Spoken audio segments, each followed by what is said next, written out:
and the children shall lead, or bringing up father.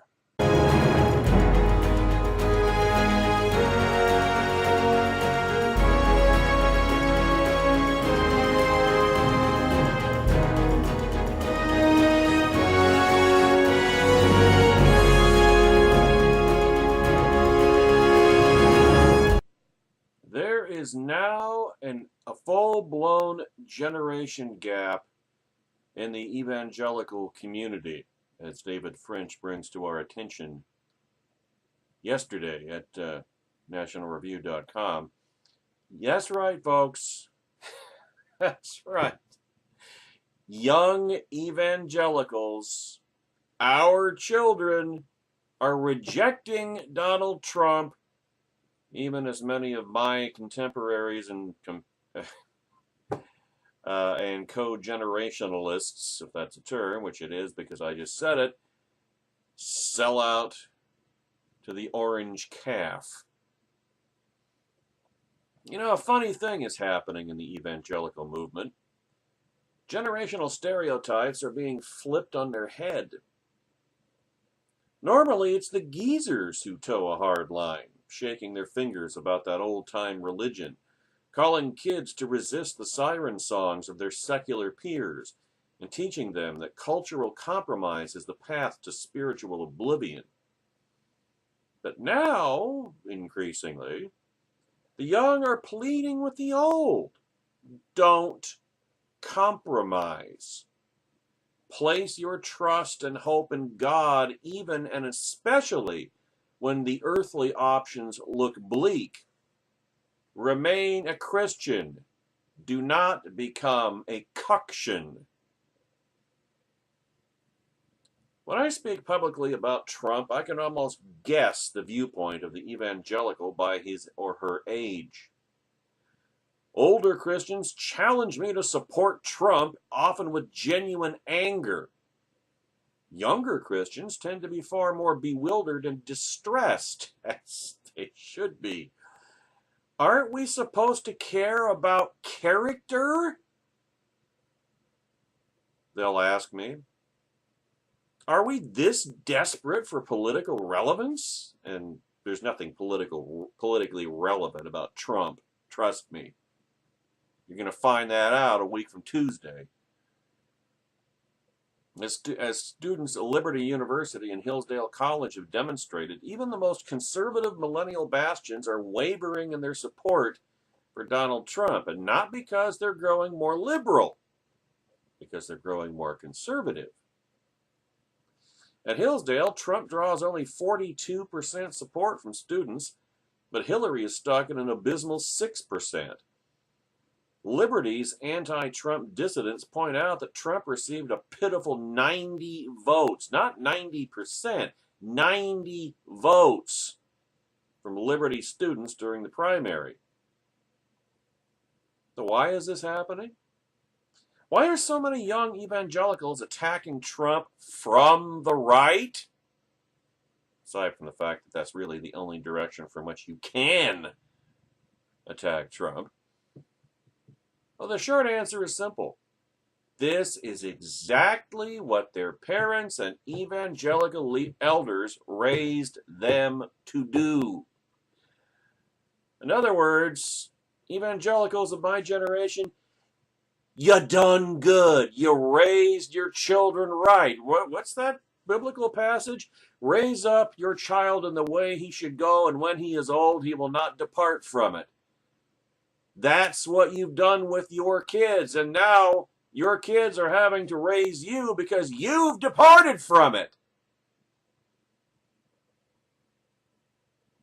Last month, David French wrote a piece about the rise of a generation of young conservatives who are far, far more sophisticated and committed to conservative ideals than we were at their age. Yes, they're reacting against the communist excesses of their peers, but they're also the product of a serious, concerted, and thoughtful effort by forward-thinking religious and secular organizations to raise up a new, improved generation of Christian conservative leaders. after raising their kids and grandkids to stand for truth in the face of long odds, however, older evangelicals, cuck-gelicals, in other words, are failing to practice what they preached.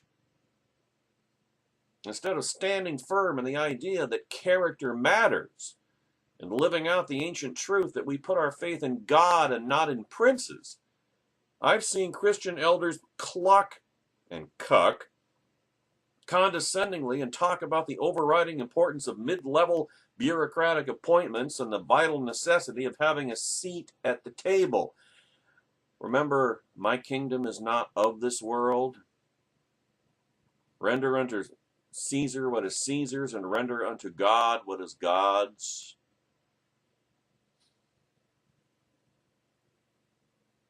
I have compassion for these folks. Many of them spent a lifetime building a political movement dedicated to advancing life and religious liberty, and while it's easy to critique that movement's near total dependence on the GOP, in retrospect, this dependence was the product of a series of difficult choices. Choices that became self-reinforcing as the Democrat Party silenced its own pro-life voices and adopted increasingly radical and repressive positions on human sexuality and religious freedom. In many ways, I'd argue that the alliance with the GOP wasn't so much foolish as forced. There was no other obvious political home. But here's the sad irony.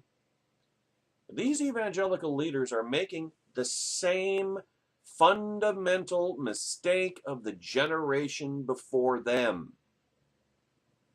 Just like the post-war Protestant establishment before them, they're facing the cultural headwinds and bending to the breaking point. Back then, with their churches under siege in an increasingly secular culture, Protestant leaders made their churches more secular. They apostatized. They assimilated. With liberal elites demanding conformity to communism, they made their churches more communist, more atheistic. They sold out. And their churches started to die. And just as it says in Revelation chapters 2 and 3, they deserved to. Because God doesn't waste time on churches who have sold out. He will take his lampstand out from among them, and they will.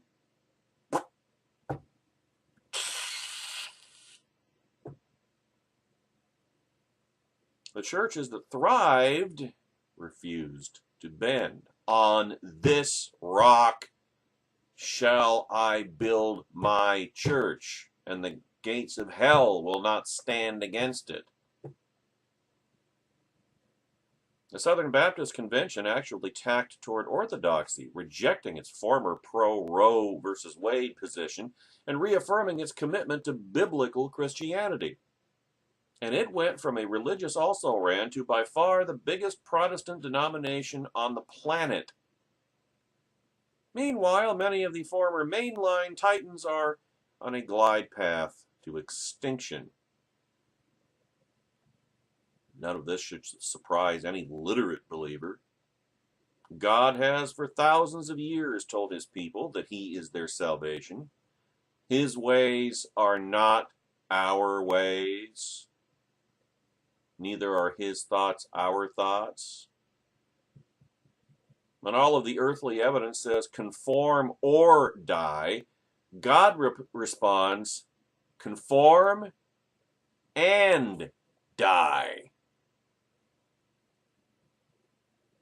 Older conservative evangelicals, the very people who resisted the temptations of mainline Protestantism for decades, are now choosing to conform, to compromise for the sake of relevancy. And in the process, they are forfeiting their relevancy. It has fallen to their children to keep the ideals of the faith alive, and that should give us hope all for America's future, no matter how ugly her present.